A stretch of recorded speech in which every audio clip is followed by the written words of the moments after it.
Hey Rockstars, I'm JB, expert salesperson and master presenter. I'm the doctor, psychologist, and behavioral expert. This is the Entrepreneur Mastery Lab podcast.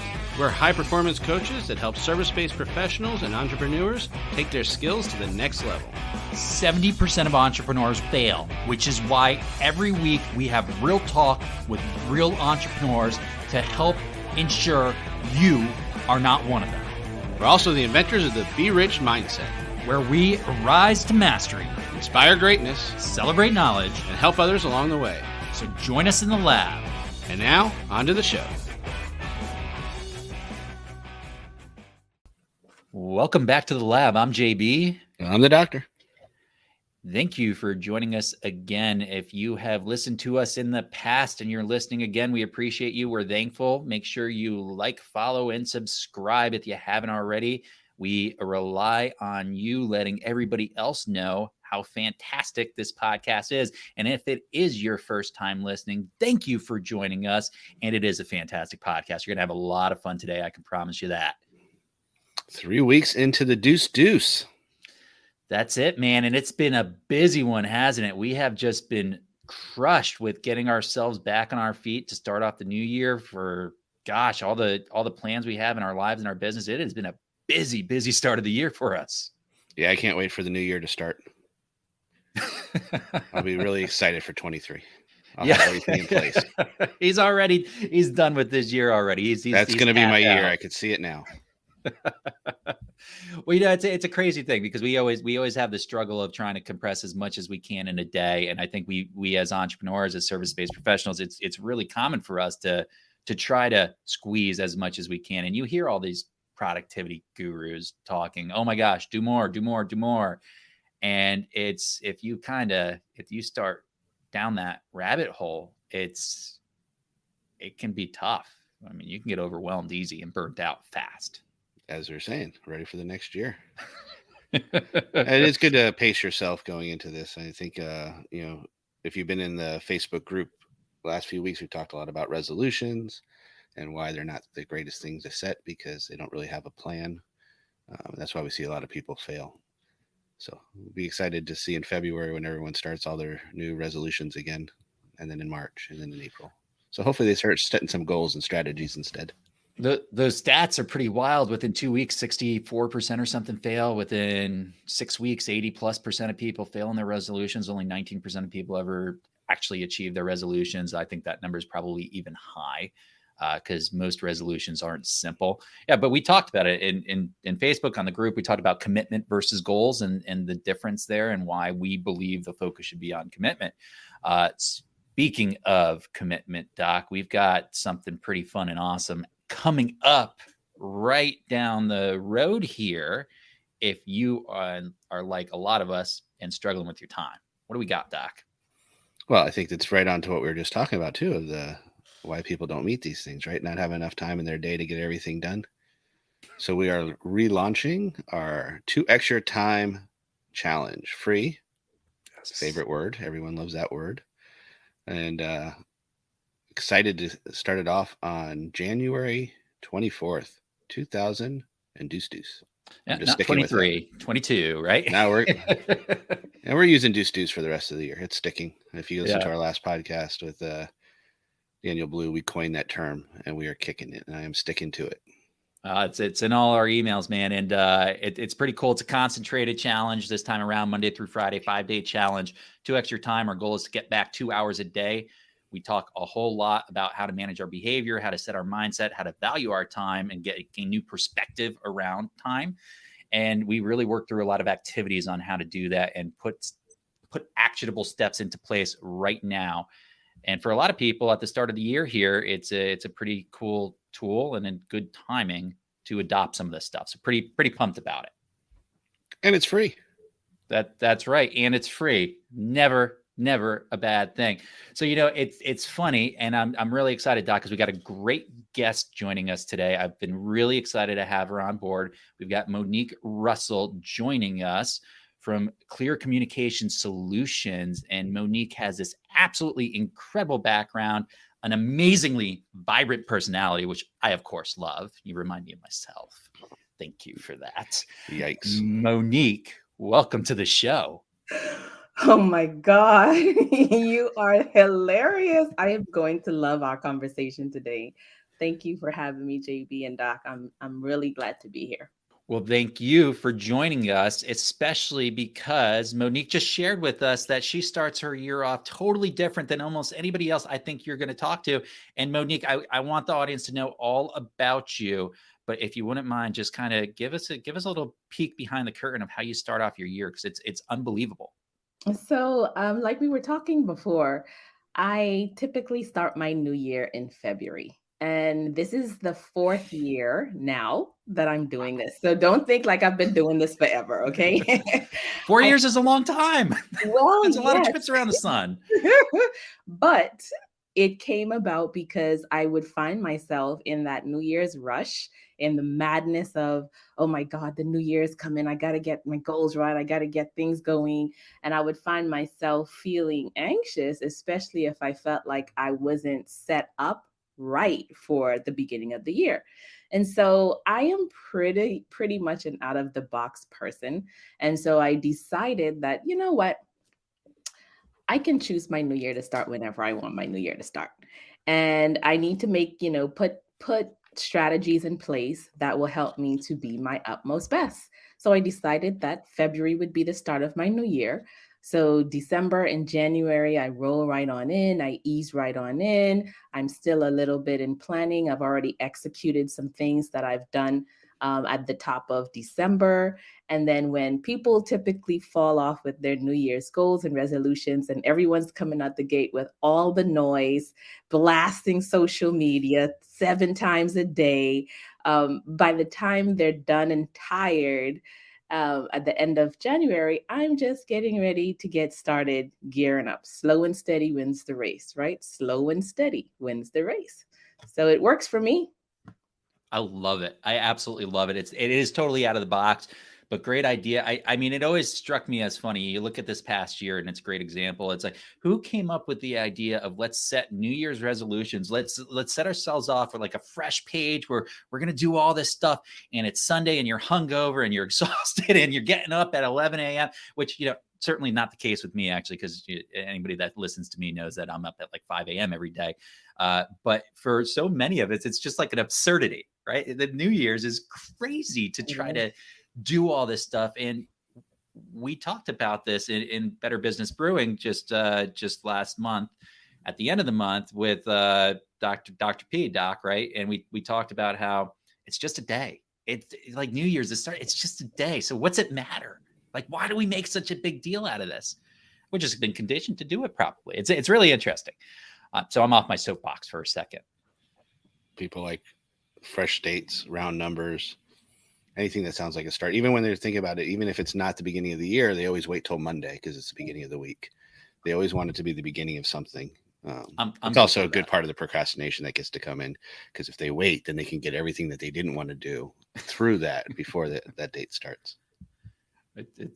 That's interesting, but I see that in myself too. So Monique, do us a favor. You're a speaker, you're an author, you own your own business here, but tell us a little bit about who you are, where you focus your time, and just share with the audience a little bit about yourself, if you don't mind. Okay, no problem. But I will also say, Doc, you know what? That I do the same thing with Mondays. Mondays used to bring a lot of anxiety. So I made sure that Monday was an admin day, it was a planning day, Yes. and I don't start off my week with training, coaching, or none of that stuff. And it works for me. So I am Monique Russell. I am from the beautiful islands of the Bahamas, where I grew up. I'm also from Nigeria. And I run a company, a global consulting, training, coaching firm, Clear Communication Solutions. So, what does that mean? What do we focus on? Anything and everything within the communications sphere of interpersonal and intrapersonal communications. The two main areas of focus are usually emotional intelligence and public speaking. And I work with two main groups. I work with groups who are in their corporate environments, helping their teams, leaders to find ways to communicate effectively, delegate effectively, present with impact, be a better speaker. And then I work with business owners, 80% of my private clients are women business owners, and they are looking for ways to be seen, to be heard, to tell their story, articulate their message, and have more impact in the workplace. Now, I wish I could tell you that I had everything written down a plan, and all I did was follow the plan to the T, and I'm here today where I am. But that would be fairy tales, and we're not at Disneyland right now. So what? I would be calling BS. Yeah, no doubt about it. Right off the bat, I'd be like, hey. We're not at Disneyland. We're not at Disneyland. But I left the islands. I studied broadcast journalism. I was set off to cover investigative stories and reports all around the world. But it didn't happen that way. So I got my both graduate degrees in the science of communications, and I set off to find my dream job. It was tough as nails. I applied over 100 times. I got 2 responses. You needed to have experience. It was a catch-22. And then when they did want to offer you a position, it was like $25,000 a year. No, I just went to school. I just studied. Hello, like it wasn't going to work. And I also had my first kid when I was in college too. So I had to get to work, and I just started in corporate, and I started as an executive assistant working and supporting leaders. And I said, I'm giving myself a couple years, and then I'm getting out. I'm getting in the communication space. I'm getting in here. And before you know it, 1 year turned to 2 year, turned to 3 year. And I'm like, what's going on? And I didn't know it then, but I know it now, that a lot of the reason why I was there was because it helps me do what I do today. I had all the behind the scenes access, all the behind the scenes insights into what made the leaders tick, which C-suite leaders were respected, which ones were not, how they, presented themselves external facing, how they presented themselves internal. And nobody ever considered me a threat. I'm bubbly. I have a great personality. So I became sort of like the person they could bounce ideas off, help them think through problems, employee engagement issues. And that's really a lot of what I do today. It also helped me to remove any fear or stigma around titles. A lot of people face fears around people who have big name titles or big name reputations. It's the CEO, it's the vice president. But I was in rooms that a lot of the vice presidents weren't, because, you have access to certain things. But after some time, I decided that I wasn't fulfilled and I wanted to start freelancing. And I relocated from California to Atlanta. I met a women's organization, Women Aspiring Together to Succeed. And from there, I started to find ways to set goals with a vision board. It was my very first introduction to a vision board. I always set goals, I always accomplished them, but setting goals in a visual way was something that I was never really exposed to. And that began the journey of me with the desire of wanting to create programming and wanting to do presentations to organizations. And that's pretty much how I started. Did not see myself as an entrepreneur. I just was doing what I loved, and it brought me fulfillment. I felt joy. It wasn't until a couple years later that I actually connected with a business group, a women's business group. And I started thinking, okay, these freelance gigs, I should really consider how this could be packaged properly into a business. And all the initial time when I was doing everything under the sun in communications, advertising, editing, anything that sounded like communication, marketing, PR, I looked at that and I said, these are the things that I don't like. These are the things that I do like. These are the things that I got burnt at. And I boiled it all the way down and just focused on the interpersonal and the intrapersonal aspect of communications. So that's really how I ended up where I am today. Along the way, I've had a lot of opportunity to serve organizations and speak to organizations on topics related to communications. I've had government contracts related to this while I was still refining what my business offered. So teaching at the university level for 7 years before I became a subject matter expert in the science of communication related to public speaking is also another part of my journey. But everything that I do today, it takes all of my experiences, all of my teaching, all of my trials and tribulation, and I am able to package it and give it to people in a way that helps them to have better relationships at home and at work. I love that you had that inside room access to really, first of all, get comfortable with the people behind the titles. Because what a great point. And the doc always talks about how being comfortable is the difference maker versus, we always we find ourselves drawn to what we're comfortable with, and drawn away from what we're not comfortable with. So I think that inside access is just instrumental in bringing you where you've gotten to today. And I love hearing that. I'm curious, you mentioned upfront really early on. And of course, I always go back to one of the first things I hear and the last things I hear, natural, emotional intelligence in public speaking. What kind of determined that as the foundation for what you do? And why are those two things in your mind so important? Okay, so I started speaking at the age of 8 years old. I was in a group of in front of 100 people, and I always wanted to be Wow. on stage. When people tend to run away from the stage, I tended to run toward the stage.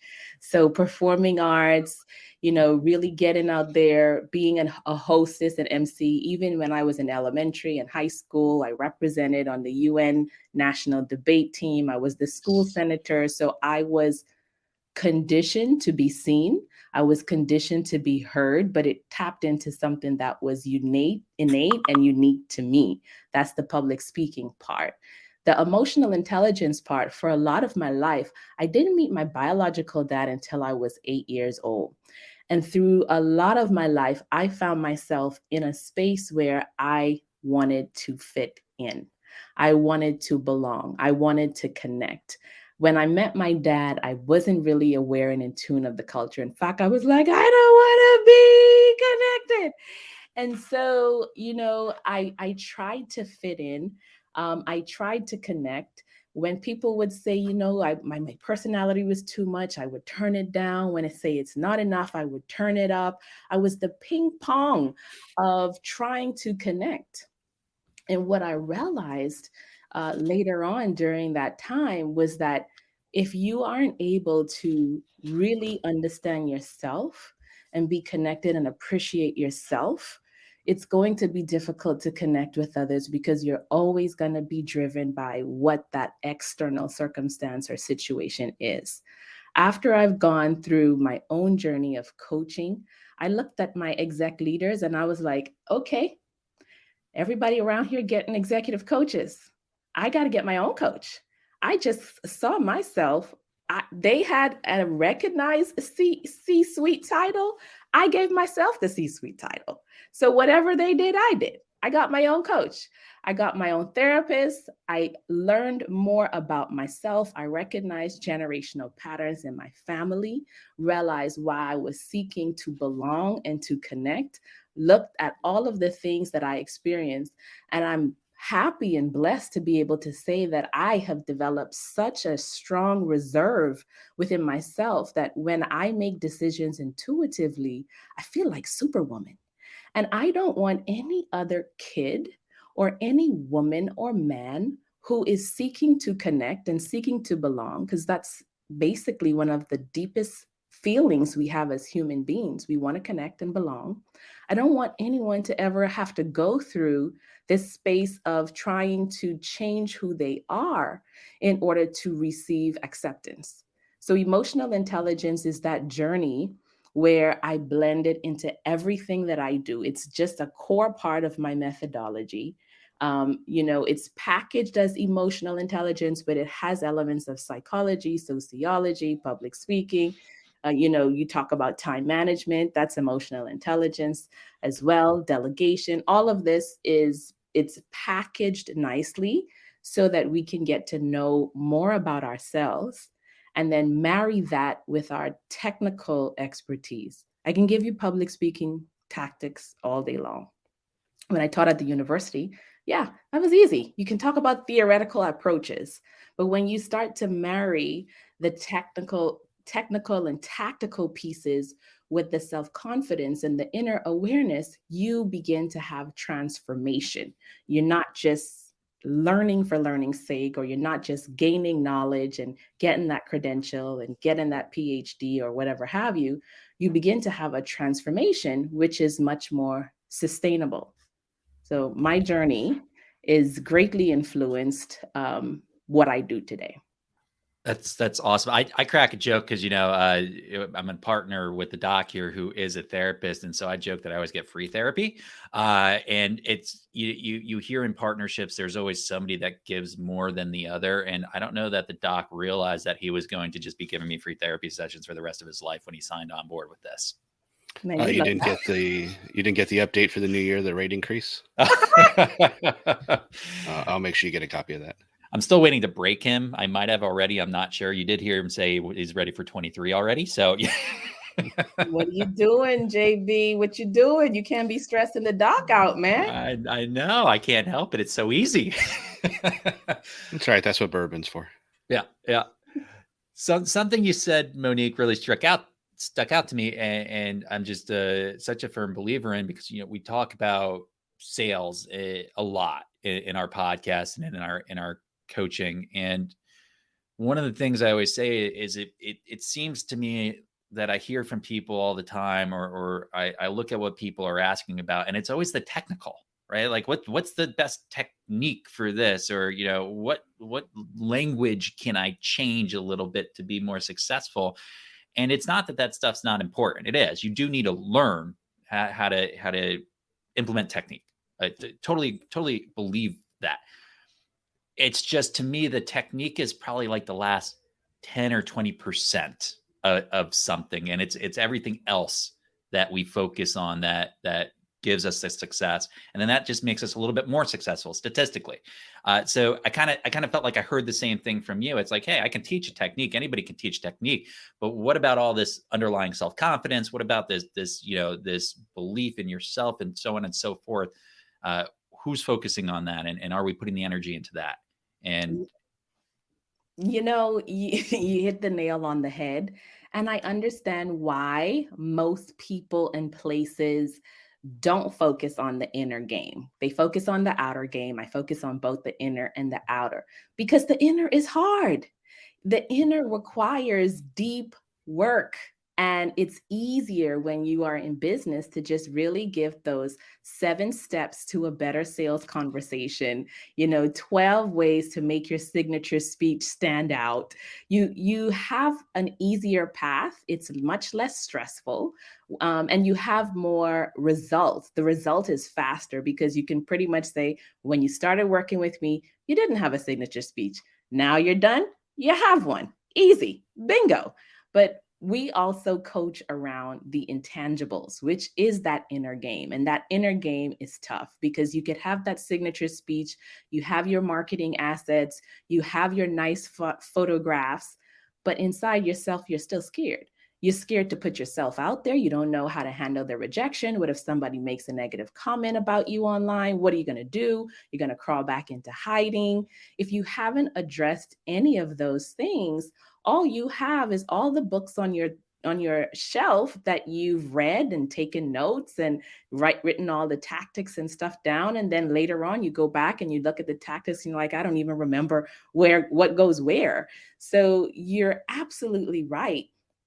Tactics are important. Technique is extremely important, but without looking at the inner game, that inner confidence, that belief in yourself, and even understanding your patterns. Are you a morning person? JB, you said you get up at 5. Some people get up at 3. Some people get up at 7. All of these things influence how you perform, or how to maximize your performance. So looking at everything, even down to your blood type. Maybe you want to eat with foods that are best for your blood type. Do you know that could also enhance your performance? It could also enhance your sleep. Your job is to look at yourself as a project. You are the inspector gadget. You have to find out anything and everything about yourself, about your beliefs, about your past, about your family, and why do you do the things that you do.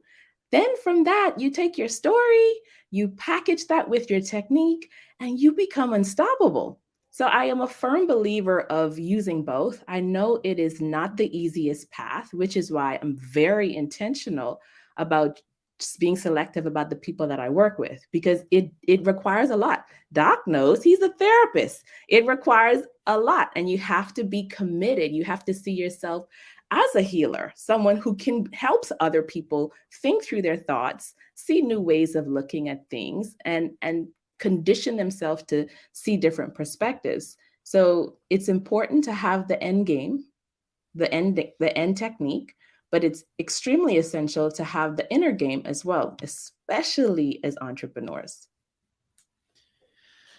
It's so appropriate to hear you say that, and I think you see it a lot with business owners. You see entrepreneurs, you see professionals. They want that shortcut to results. Everybody does, right? But as business owners, most people have, I think, a revenue need, right? Like it's not a want, it's a need. If I don't earn, I can't continue serving. So I need to earn, and then how do I get to that shortcut? But we know it, and we see it all the time. This shiny object over here, this shiny object over there. It doesn't, it's not going to solve your problem. There's something deeper that needs to be worked on always, and I think that's the type of professional approach that you need to see more of in a lot of businesses, and you see that with a lot of, I think, people who are presenting themselves as coaches. Even they're doing the simple and the easy thing, and it's not necessarily. It's not a true benefit from my perspective, from where I sit, because it's not hitting the underlying issues. It's maybe addressing symptoms, and it's just giving people what they want. And you have to always balance what people want with what they actually need. Oh my goodness. Hoo. You said a lot, JB. I don't even know which way to go, because I feel exactly the same way that you do. There are a lot of coaches who, in my opinion, frankly, should not be coaching, because they're doing a disservice to the population. And then you mentioned about the revenue need. I mean, let's face it, reality is here. I also have a marketing background. One of my graduate degrees is in advertising, the other is in PR. And so when you think about how things have to be positioned, Doc talked earlier about the freshness and the new. People like the new. Yeah, that's true. And so from a marketing standpoint, you have a lot of people that do research on number science and timing and the emotions that are in our messaging and our advertising. We're not really selling deodorant. We're selling the fear of you smelling stinky and someone rejecting you. So thinking about how to tap into, from a marketing perspective, to get to the bottom line, which is your revenue. If you are in that space of, hey, I need revenue, then absolutely, you don't have time for the inner game. You only have to focus on your tactics. So I think getting to that state of inner game, I don't want to say it's a luxury, it's a necessity, but you cannot focus on anything else when you have other basic needs that are pressing in the front of you. I mean, that's just the fact. You try to tell me to think about something from the past, or why this isn't happening to me, and I'm over here like, where's the next client coming from? Like that's difficult. So we have to be very honest and practical about where the focus needs to lie and how we can integrate that. I had a mentor of mine, an emotional intelligence mentor. He's retired now. He was coaching a lot of the C-suite execs, and he told me, straight up at the end, he was glad to retire, because at the end of the day, there's so many people who just want you to come in and tell them what they want to hear. And he did it. He did it for a number of years, and he made a ton of money. So you have to make a decision which way you're going to go. There are weeds among the flowers in the garden. So you're going to determine, I'm going to be able to help some people help their flower bud to open and blossom. Others, I'm just going to have to do, what is required. This is the reality, because I just feel like if we just focus on, oh, you just have to be able to help everybody. We're living in la la land. Again, we're not at Disney World. So this is the reality of life that we are in.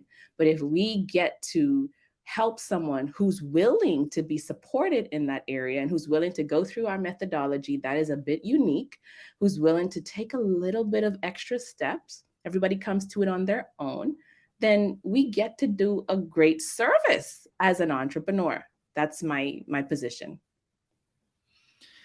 Well, Doc, we deal with that even within our own coaching and our consulting. It's like, dude, is this person a really good fit for our business? Because our business is not purely, oh, let's give you the fastest results possible, so you can say, oh my God, these guys are amazing, and then 2 months later you're back to where you started, square one, because it wasn't an actual transformative benefit. It was just here's a technique to implement, which is fine. But I think you have to recognize if you're in that space and you're going to attract those people, that's what you're going to have as a business. And that's a great way to earn income, right? You can earn income that way. But it's not maybe what a lot of people would think coaching is ideally. And it to me, Monique, it just goes back to, there are times to go into business where you're going to set yourself up for success, and there's times not to. And there's ways to go into business for yourself where you're going to set yourself up for success. And then there's ways that probably aren't going to set you up for success. And one of the biggest problems I think a lot of entrepreneurs and professionals have is they try to go out there and do something when they're not really in the right place, right? They just don't have the resources that they need to succeed, whether that is a bank account or that is all the time in the world, or some probably combination thereof. Because if you don't have money and you don't have time, or the right combination there, you're not going to have the right recipe to make anything really rise in the oven. I agree 100%. I was talking to a lady the other day and she said, I'm going to quit my job and I'm going to start this thing full time. And I'm like, okay, before you do that, let's actually talk through where you are with the business. Well, it hasn't actually even started yet. And you want to quit your job? I'm like, don't do that. Don't do that. The corporate mindset and the business mindset are two very different focuses. And if you are figuring out or wondering how to feed your kids, how to put food on the table, how to pay your mortgage, that passion that you feel for this new venture, it's going to quickly fizzle out because life's demands are going to take over. So, thinking through, well, how can I get it to a point where it makes sense, where I can actually leave my full-time job? And there are multiple ways. You don't even have to. There are people who, do things part-time here and part-time there. Business success looks different for everyone. I think the problem is so many times there's this one version of success. Everyone's trying to get to that multiple 6, multiple 7 figures. And I will tell you, $348,000 can change somebody's life. It can, you don't even have to have $500,000 to change your life. If you live right, if your needs and your budgeting and everything is, up to scratch or a certain way, because after a point in time your needs are met, you have your needs, you have your wants. I mean, really, what else do you need? So I think that looking at success from a way of what's important to you, what do I need to be successful or feel successful, and not following somebody else's blueprint or somebody else's path for success, is a great way to help you start to achieve your goals. It's a very, very different space to be in when you're starting a business. And if you don't have those resources, or you don't have a community, or you don't even have the fortitude. And it's a catch-22 though, JB and Doc, because I say, well, if we just had all of the people that we're talking about, how gruesome and how grueling and how tough and how hard entrepreneurship is, maybe we wouldn't have a lot of people who wanted to pursue entrepreneurship or seek entrepreneurship. Maybe because we have all of the get rich quick schemes and the, fly by the night success stories, maybe that helps to stir people's creativity. And there's this desire and this rush for people to start their businesses. And we know everyone's not going to succeed, but because they have this idea, maybe they're exposed to this concept. And those that have the grit, those that have the drive, those that have what it takes would actually be able to succeed, and it would diversify our economy. We won't have monopoly organizations or businesses because people are too afraid to actually start something.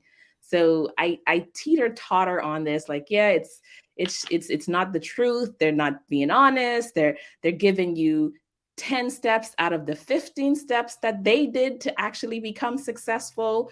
But maybe that's all you need. Maybe you'll figure out the rest of the steps. Who knows? And then on the other hand, it's like, just let everybody know that this is not a walk in the park. Discourage them from starting. And if they can be discouraged, maybe they're not supposed to be an entrepreneur. Who knows? I don't know what is the right approach. I know that there are benefits to both angles. I find it very appropriate that for somebody who focuses on emotional intelligence, you talked about satisfaction in life, because we know, I mean, the science has been done, the studies have been done. We know that after a certain level of income, there is absolutely no correlation with satisfaction in life. And it's a fairly low number here in the United States. It's something like $60,000 to $70,000 of income. Anything past that, shockingly, zero increase in satisfaction in life. Really? It's unbelievable. Yeah. Oh, I didn't know that number. No, I'm gonna need a little bit more than that, JB. Yeah. So I mean, it's incredible whether you drive a 17-year-old Kia or a brand new Maserati, same level of satisfaction in your life. The amount that you earn really taps out and has a ceiling in regards to satisfaction in life, because it's not that vision of success in of itself, just pure monetary success. It's such a failure. And Doc, right? This is all about the be rich mindset. I mean, this is the core belief system that we have within our practice and our business, right? Absolutely. It all keeps in the same messaging, which I've heard through Monique the whole time, right? Not one size doesn't fit all. Everyone is unique, and you have to really kind of figure that out through yourself. And that takes a lot of time and energy. And you've given a lot of awesome messages to our audience today, Monique. And I heard you have something else that's awesome for them. You want to tell us a little bit about that? Yes, it is a free, people love free, right? Free 99 likes to loves assessment. So it goes through, 5 categories of your life, like your friendships, your health, things that you can look at the prompts and take a free self-assessment in the privacy of your home, go through the prompts, answer very honestly to see where you are stacking up. And then at the end of the assessment, look at, this is a perfect time because we're in the new year, look at areas, pick two areas that maybe you didn't check off or you didn't rate highly, and use those as intentional areas of focus for you to strengthen over the next year. So it's a great way for you to just, do a quick assessment of yourself, your relationships, where you're struggling, where you're succeeding, and then look at where you want to strengthen. That may not be actually as strong as you think, or look at the area that you're succeeding and see how you can actually teach somebody what you know. Would love it. That sounds awesome. So if you're watching on YouTube, the link is right below. If you're listening into the podcast, we will have the link in the show notes so you can access it there, as well as all of Monique's contact information if you want to reach out to Monique directly. And you, of course, can connect with Monique within the Entrepreneur Mastery Lab Facebook group. As with all of our guests, you can converse directly with Monique within the group. Monique, what an awesome conversation. I absolutely loved having you here. Thank you so much for joining us. It's my pleasure. Thank you so much for having me. Thanks for joining us. Doc, absolutely loved having Monique join us. She had some great messaging. I love what she's doing out there. Absolutely awesome background. And you can feel the conviction. Yeah. And you can see it in her eyes. She really believes and is passionate about what she's doing out there. It's awesome to see. Yeah, as I was saying at the end there, it's very similar messaging. Again, that synergy. I love when we get with our guests that the message is right because we're saying it, they're saying it, and it's a valuable message to put out. Yeah, I'm going to key in on just one thing from our conversation. Could talk about a lot, but she brought up connection, and she had that whole story about seeking connection and how deep of an emotion connection is to us all, and it's true. It's why we believe in community. It's why we have the EML community on Facebook. It's because we believe truly deep down that just going out there to try to make money isn't going to give you any real satisfaction in life. You're not going to get any fulfillment from that. You need to have a community and you need to give to that community. So if you happen to be listening or watching and you feel the same way and you're not a part of the EML, right down below here on YouTube or in the show notes, join us in our Facebook community because it is all about building that connection with other people. That is a great shameless plug that I really appreciate.